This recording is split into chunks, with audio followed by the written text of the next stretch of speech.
इस वीडियो में आपको बताऊंगा क्या, इस वीडियो में आपको कंप्लीट स्टडी प्लान बताऊंगा कि किस तरह से बोर्ड के हर सब्जेक्ट की तैयारी कर सकते हैं आप, चाहे आप बायो साइड से हैं चाहे आप मैथ साइड से। तो स्वागत है आपका एक बार फिर से आपके प्यारे से यूट्यूब चैनल मेड मंत्रा में। आपको ध्यान रखना है बच्चों, अगर क्लास 12 में आपको मार्क्स लाना है, अगर आप चाहते हैं अपना मार्क्स आपका बहुत ज्यादा है, तो आप समझिएगा ये एक स्मार्ट गेम है। आपको बहुत ज्यादा मेहनत करने की जरूरत नहीं है, स्मार्टली आपको मेहनत करना, तभी आपका नंबर आएगा। और उसमें करना क्या है आप देखिएगा, 3 चीजों को आपको फॉलो करना पड़ेगा, जिसमें आपको पहले कॉन्सेप्ट क्लियर करना होगा, उसके बाद आपको प्रैक्टिस करना होगा, जो आपने कॉन्सेप्ट क्लियर किया उससे आपको क्वेश्चन की प्रैक्टिस करना होगा, फिर आपको रिवीजन करना होगा। अगर ये तीनों स्ट्रेटजी अपने जीवन में अपना लिया तो 60 दिनों में आपके बहुत अच्छे मार्क्स आ सकते हैं, और तभी आपका हाई मार्क्स आएगा, तभी आ सकता है। अब हम 60 दिनों में 3 चीजें करेंगे, मैंने जो बनाया है 60 दिनों में आपको हम बताएंगे कि 3 चीजें आप कर लीजिए तो आपका मार्क्स बहुत ज्यादा बढ़ जाएगा। तो 3 चीजें क्या है बच्चों? पहला, कॉन्सेप्ट को क्लियर करना है कुछ दिनों के अंदर, 60 दिनों में, मान लीजिए 20 दिन मान लेते हैं। फिर 20 दिन में हम एनसीईआरटी और पीवाईक्यू की महारत हासिल करेंगे, अच्छे से लगाएंगे। फिर 20 दिन जो बचा, लास्ट 20 डेज में बच्चों हम फुल लेंथ का पेपर देंगे जैसे बोर्ड में दिया जाता है, तब आपका नंबर अच्छे से आ जाएगा। इसमें मैं आपको बताऊंगा कि कैसे कैसे आपको करना है, और चलिए उसी को बताता हूं आपको, ठीक है। तो अब इसमें हम लोग आ गए हैं, अब हम इसकी बात करेंगे। तो देखिए फेज हमारा 1 है, जिसमें हमारा बच्चों 1 से लेके 20 दिन के बीच में हमें क्या करना होगा, हमें कॉन्सेप्ट को बिल्डिंग करना है। मतलब कि हम कॉन्सेप्ट बिल्ड करेंगे, अपना कॉन्सेप्ट को क्लियर करेंगे, जो हमारा सिलेबस नहीं कंप्लीट है उसको हम 20 दिन में कंप्लीट करेंगे किसी भी हाल में, बस इसके बीच में आपको कुछ नहीं करना है। इसमें क्या करना होगा, अगर आप मैथ के स्टूडेंट हैं तो आपको क्या करना होगा, हर दिन 2 चैप्टर आपको पढ़ना होगा। एक इजी चैप्टर पढ़िए मैथ का और एक मॉडरेट पढ़िए, राइट, ये करना होगा। उसके बाद आपको फोकस कहां करना है, एनसीईआरटी के सारे एग्जांपल्स आपको करने होंगे और आरडी शर्मा के ऑब्जेक्टिव करने होंगे। ये दोनों बुक को आपको करना होगा हर रोज, आ रहा है ना, 2 चैप्टर हर रोज करना होगा। उसके बाद आप जानते हो कि मैथ में कुछ इंपॉर्टेंट चैप्टर होते हैं, जैसे कैलकुलस, वेक्टर, प्रोबेबिलिटी, डिटरमिनेंट, इन सब चैप्टर को आपको करना होगा। इस ऐसे जैसे मैंने बनाया है, इन सबको उठाना है और ये आपको फॉलो रूल इसमें देना है, अगर मैथ के स्टूडेंट है तो, ठीक है। चलिए अब इसमें क्या होगा बच्चों, अगर आप फिजिक्स तो मैथ और बायो दोनों का होता है, इसमें क्या करेंगे, पहले कॉन्सेप्ट क्लियर करेंगे, फिर फार्मूला सीट बनाएंगे, जैसे हर एक चैप्टर का कितने फार्मूले हैं एक जो है बनाना आ रहा है। फिर इसमें बात करेंगे इंपॉर्टेंट चैप्टर आप जानते हैं, जैसे करंट इलेक्ट्रिसिटी है, रे ऑप्टिक्स है, इलेक्ट्रिक चार्ज और फील्ड है, मैग्नेटिज्म है, डुअल नेचर है। ये सब फिजिक्स के बहुत अच्छे चैप्टर हैं, जिनमें आपको क्या करना होगा, हर दिन इनको उठाना है, पढ़ना है, कॉन्सेप्ट बिल्ड करना है, अच्छे से याद करना है, ताकि आपका पूरा कॉन्सेप्ट, इसमें क्वेश्चन की हम बात नहीं कर रहे हैं बच्चों, इसमें सिर्फ कॉन्सेप्ट बिल्डअप करना है आपको, ये सारे चैप्टर जो इंपॉर्टेंट है, ठीक है। चलिए अब हम बात करेंगे बच्चों केमिस्ट्री की। अगर हम बात करते हैं तो केमिस्ट्री में आपको पता है 3 पार्ट हो जाता है। पहला बच्चों फिजिकल होता है, ऑर्गेनिक होता है, और एक लास्ट वाला बच्चों इनऑर्गेनिक होता है। इनको आपको बैलेंस करके चलना है, तीनों को स्किप नहीं मारना है कि एक को पढ़ो एक को ना पढ़ो, तीनों को आपको बैलेंस से करना है और कॉन्सेप्ट को क्लियर करना है। इसके बाद अब इसमें इंपॉर्टेंट क्या होता है बच्चों, इलेक्ट्रोकेमिस्ट्री, केमिस्ट्री में इंपॉर्टेंट है, केमिकल काइनेटिक्स इंपॉर्टेंट है, कोऑर्डिनेशन कंपाउंड इंपॉर्टेंट है, P block, halo alkane, hello arene, ये सब आपको इंपॉर्टेंट चैप्टर हैं, जिनको आपको क्या करना होगा, इनको अच्छे से इस पे कमांड करना होगा। आ रहा है ना, 20 दिन तक लगातार, ठीक। अब आगे चलते हैं हम लोग, अब क्या करेंगे आप, और आप आएंगे बायोलॉजी, जिसको मैं खुद पढ़ाता हूं, आ रहा है ना, बायोलॉजी तो मैं खुद पढ़ाता हूं बच्चों। तो अगर हम बायोलॉजी की बात करेंगे तो देखिए बायोलॉजी का सबसे बड़ा है कि आपको थ्योरी आनी चाहिए, तो सबसे बड़ी है आपकी एनसीईआरटी माता। तो आपको बायोलॉजी को लाइन बाय लाइन एनसीईआरटी को रीड करना है, आ रहा है। लेकिन अगर आपको बोर्ड में लिखना है तो आपका कॉन्सेप्ट क्लियर होना चाहिए। आपको बायोलॉजी के जो आंसर्स होते हैं पहले आपको कॉन्सेप्ट क्लियर करना है और आपको फ्रेमिंग करना आना चाहिए। जब आप फ्रेमिंग अच्छा करना सीख लेंगे तभी आप आंसर को लिख पाएंगे।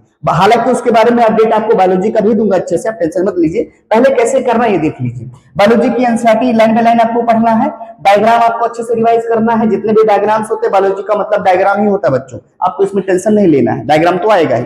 इंपॉर्टेंट क्या है बच्चों, ये सारी यूनिट है, ये सब मिला के 12-13 चैप्टर हो जाते हैं, कुछ चैप्टर डिलीटेड भी हैं सीबीएसई बोर्ड में। तो देखिए reproduction, genetics, evolution, biotechnology, human health और इन्वायरमेंट, ये सारे बच्चों वेटेज वाले चैप्टर हैं, बड़े बड़े चैप्टर्स, इसमें अलग अलग यूनिट हैं। इनको आप पढ़ने के बाद तब आप पूरे बायोलॉजी में अच्छे मार्क्स गेन कर सकते हैं। बस इनको पढ़ना है आपको। थ्योरी मैंने बोला ना, अभी हमारा 20 दिन तक मैं आपका थ्योरी चलाऊंगा, 20 दिन तक आपको यही करना, सिर्फ थ्योरी रटना। अब क्या करेंगे बच्चों, डेली का काम आपका क्या होगा, डेली का काम आपको डेली क्या करना होगा, 1 आवर मतलब 1 आवर एक सब्जेक्ट को देना होगा, physics chemistry math, physics chemistry biology ऐसे देना होगा, और 40 मिनट आपको कॉन्सेप्ट पढ़ना है और 20 मिनट एनसीईआरटी के क्वेश्चन करना है। तो देखिए बायोलॉजी में और केमिस्ट्री में क्वेश्चन कर लेंगे, लेकिन जब आप फिजिक्स में आएंगे तो आपको 40 + 20 मिला के 1 घंटे आपको पूरा न्यूमेरिकल लगाना होगा, तब आपका हो पाएगा। आ रहा है, समझ में आ गया होगा, ठीक है। आगे चलते हैं, अब आगे चलेंगे बच्चों, तो अब हमारा आ गया फेज 2, जो अब हमारा फेज सेकंड आ रहा है। मैंने 20 दिन की स्ट्रेटजी बताई आपको। फिर बच्चों 21 से लेकर 40 दिन तक आप क्या करेंगे, हम बच्चों इसमें करेंगे एनसीईआरटी प्लस पीवाईक्यू डोमिनेशन। इसका मतलब हम इसमें एनसीईआरटी करेंगे और पीवाईक्यू करेंगे। कैसे करेंगे, मैथ में क्या करना होगा, अब आपको डेली एक चैप्टर का एनसीईआरटी एक्सरसाइज करना होगा। एक्सरसाइज बच्चों मैंने बोला, थ्योरी नहीं बोला मैंने। अच्छा, इसमें आप 5 साल का पीवाईक्यू सॉल्व करेंगे मैथ का, और क्या करेंगे, हर संडे आपको एक मॉक टेस्ट देना होगा, वो भी फुल सिलेबस। खुद से आप मॉक टेस्ट निकालिए, बनाइए, बहुत सारी साइट होती हैं, हर संडे को टेस्ट देना होगा आपको, इससे आपका फायदा होगा। फिजिक्स में भी ऐसे करना होगा बच्चों, एनसीईआरटी के पीछे जितने भी बैक क्वेश्चन होते हैं फिजिक्स के बोर्ड में, वो आपको लगाना होगा, उसके एग्जाम्पल के क्वेश्चन लगाने होंगे, और 20 न्यूमेरिकल हर रोज करना होगा, तभी आपका बच्चों मार्क्स ज्यादा बढ़ेगा। और पीवाईक्यू के न्यूमेरिकल सेट्स करने होंगे हर एक चैप्टर से। ये हमारा क्या है, 21 से 40 के बीच में आपको स्ट्रेटजी बना के और करना होगा आपको, ठीक है।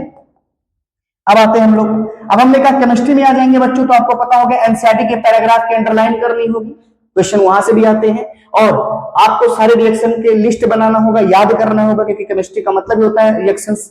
उसके बाद बच्चों 5 इनऑर्गेनिक के पीवाईक्यू करिए, 10 ऑर्गेनिक के पीवाईक्यू करिए, तीनों का मैं बता रहा हूं अलग अलग, और 10 फिजिकल के न्यूमेरिकल्स करिए। इससे आपका फायदा ये होगा कि आपका इसमें बहुत अच्छे मार्क्स इनहेंस होने लगेंगे, आपको समझ में आएगा कि हाँ बहुत बेहतर चल रहा है। और बायोलॉजी में अब आइए 21 से 40 तक, अभी तो पहले थ्योरेटिकल बात हमने करी, अब आइए क्या करना होगा, हमें एक बार डायग्राम सब बना लेना होगा, क्योंकि बच्चों कभी कभी क्या होता है डायग्राम आ तो जाता है, लेकिन हमें याद नहीं होता बनाना क्या है, बना लिए तो लेवल नहीं कर पाते हैं। दूसरी बात, एनसीईआरटी बेस्ड पीवाईक्यू आपको आंसर करना है, मेमोराइज करना है। एनसीईआरटी बेस्ड जो पीवाईक्यू बने हैं, पीवाईक्यू से आपको पता चलता है कौन कौन सा पेपर में आया है क्वेश्चन। अब देखिए यहाँ पे, और make NCERT notebook keyword wise, इसका मतलब एनसीईआरटी का शॉर्टकट आपको बनाना है, शॉर्ट नोट्स बनाना है सिर्फ मेमोराइज करने के लिए कि कैसे कैसे इसमें क्या क्या हुआ, ठीक है।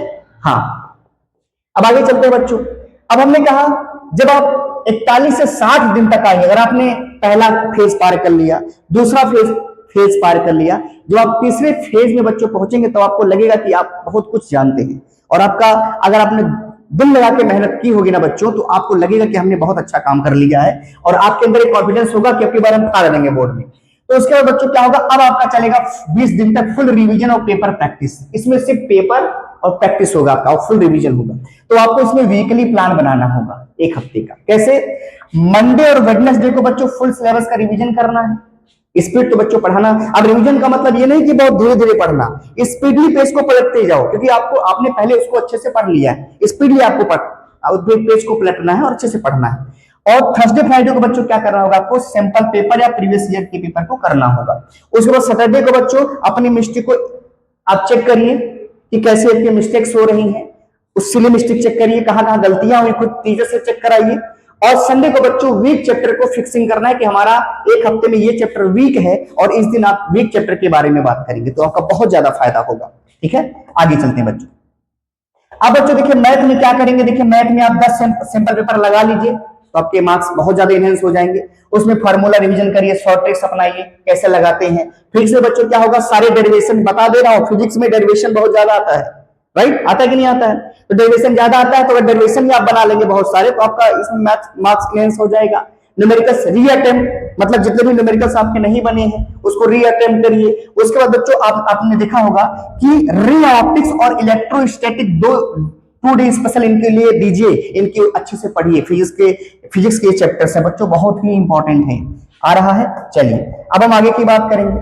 अब बच्चों केमिस्ट्री की बात करेंगे, तो आपको इसमें क्या करना होगा, 3x से रिवीजन रूल अपनाइएगा, फिजिकल फार्मूले याद करना है आपको। ये लेट वाली चीज मैं बता रहा हूं बच्चों, ये लास्ट जब बोर्ड आ जाएगा 20 दिन के बाद बता रहा हूं। ऑर्गेनिक मैकेनिज्म को पढ़िए, कैसे मैकेनिज्म चलता है वो सब बहुत आता है।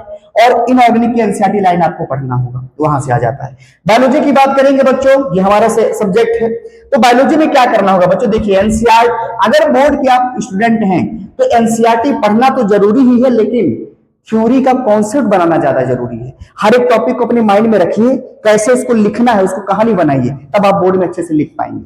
आरएफ पढ़ने के बाद बच्चों मैंने बोला, और हाई स्कोरिंग चैप्टर को पढ़िए, जैसे बायोटेक्नोलॉजी, जेनेटिक्स, ह्यूमन फिजियोलॉजी में सेक्सुअल रिप्रोडक्शन, ह्यूमन रिप्रोडक्शन जो आता है बच्चों, उसकी बात करी जा रही है। तो बायोलॉजी का अलग स्ट्रेटजी मैं आपको बताऊंगा ही, उसमें तो आप टेंशन ही मत लीजिए। अब बच्चों देखिए, आपके पास 7 डेज बहुत ही काफी है। अगर आप दिल लगा के पढ़ाई करते हैं, आप मन लगा के पढ़ाई करते हैं, तो 7 दिनों में बच्चों, आप जो आज है वो 7 दिन के बाद आपका सब कुछ बच्चों बदल जाएगा। आप अपने आप को पहचान नहीं पाएंगे कि आपके अंदर क्या बदलाव। अगर मीडियम वाले आप हैं, अगर इसका आप आधा भी कर लेते हैं तो आपका बहुत नंबर बढ़ जाएगा।